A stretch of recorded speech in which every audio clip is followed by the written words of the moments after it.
యేసుక్రీస్తు ప్రభు అంటే సర్వమును అధికారము కలిగినటువంటి, సర్వశక్తి కలిగినటువంటి దేవుడు.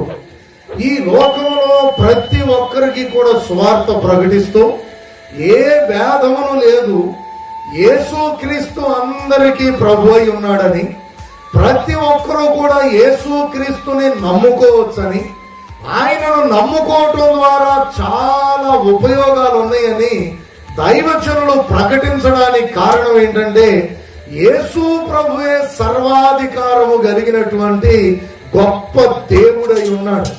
యేసుక్రీస్తు ప్రభువే సమస్త సృష్టి మీదను, పరలోకమందును, భూమి మీదను సంపూర్ణమైనటువంటి అధికారము గలవాడై ఉన్నాడు. కాబట్టి ఆయన నామములో మనకు ఎన్నో ఆశీర్వాదాలను దేవుడు సిద్ధపరిచాడు.